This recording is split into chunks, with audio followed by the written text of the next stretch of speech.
week. Don't we say this every week? Don't we say this? Yeah, it's like, well, we think it's busy, and then the next week happens, and it turns out we ain't seen nothing yet. Look, we heard from the new Chancellor Jeremy Hunt on Times Radio this morning. Let's hear a little snippet of what he had to say. We will have some very difficult decisions ahead.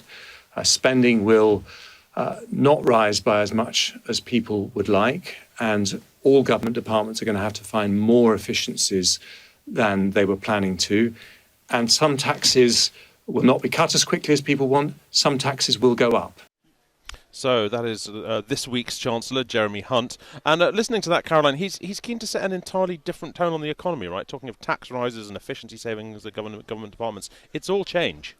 It's a revolution. I mean, it's not just change; it's a complete Another and utter one. revolution. Yeah. I mean, you've heard of U-turns. This is just complete and utter capitulation. I mean, it was an extraordinary media round from the new Chancellor, who effectively has completely undone Liz Truss and Kwasi Kwarteng's entire fiscal policy as set out only a matter of weeks ago. And I think it's one of the biggest changes in government policy I think I've ever seen. It happened so quickly. Since the last one. Since the last one 2 weeks ago. Yes. But I mean, look, I feel absurd even saying it, but what is the future of Truss without Trussonomics? The fact that they're making such a point of jesting Trussonomics when the clue's in the name, is this remotely sustainable? I think we have to see what happens over the coming days and weeks. I mean, I think there is a lot of people that would agree with you, both within the cabinet, within the backbenchers, within the ministerial ranks, who think that you cannot really junk a key policy platform, which was not just only something that was set out by the Chancellor, but was clearly something that was signed off by the Prime Minister personally and was a personal belief of hers. And to junk that and to basically throw your own Chancellor under the bus and not realise that your futures are kind of inextricably intertwined is a very difficult one to justify. But I think the problem that they've got, and indeed this may well be the thing that saves Liz Truss for now, is that nobody really has an alternative. They don't like what's happened. They're very angry. They think they've not only junked the kind of economic credibility of the party, but also the political credibility of the party and the competence of the Prime Minister. But at the moment, they can't come up with a kind of alternative that's sustainable. They don't think that the public can sustain another 6-week leadership contest.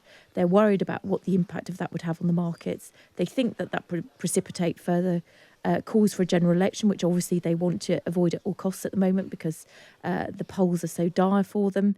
But they don't actually have a solution of what an alternative would look like. So at the moment, it just looks like it limps on.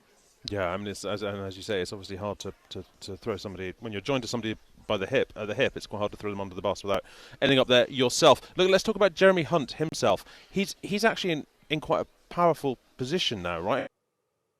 Yes, absolutely. I mean, he is effectively the Prime Minister. I mean, that seems to be the case, that he's very much taken over the government. He's unsackable, you would think now. She certainly can't get rid of another Chancellor. He has the economic direction of the country in his hands. It looks like he's been given carte blanche to reverse much of what's already been set out. And I think that she is basically in power, in office, but not in power. And he is very much in power in a kind of unelected role. And so it presents a kind of conundrum for MPs who are kind of looking at all this and scratching their heads and wondering what to make of it. I mean, was it, in as much as anything is and nothing is these days, was his appointment a surprise? Because I wasn't aware of his name being thrown around as one of the people who was sort of in the frame to replace Kwasi Kwarteng if she did decide to jettison him. Well, did you see it coming?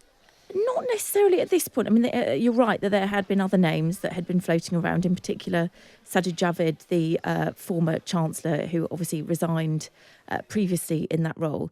But if you remember, when Liz was putting together her cabinet, although it was already kind of priced in that job was going to go to Kwasi Kwarteng, there were people around her suggesting that Hunt might be a possible contender for that job, simply because it would have really given an olive branch to that part of the party that was largely ignored in her reshuffle, and obviously that went really well for her. So it was something that was mooted at the time that she was putting it all together. But it was a surprise that it came yesterday. And do you think, from his perspective, I mean, he obviously has an eye on. I mean, he's always had an eye on the top job, but he obviously particularly has an eye. I mean, is that unfair? Do you think he has an eye on the top job and he's decided this is careeristically useful, or do you think he's like, you know what, the country needs me? Because I think both of those are fair interpretations at this stage. I think they're fair interpretations, yeah. I also think there's another dynamic, which is that basically, they need to sort of stabilise the economy as much as they possibly can. He'll be looking at this, he'll be talking to colleagues. They very much are keeping an eye on their seats. They're looking at the polls. Lots of people are looking at kind of majorities of even sort of 10 to 15,000 and are thinking they're going to lose their seats at the general election.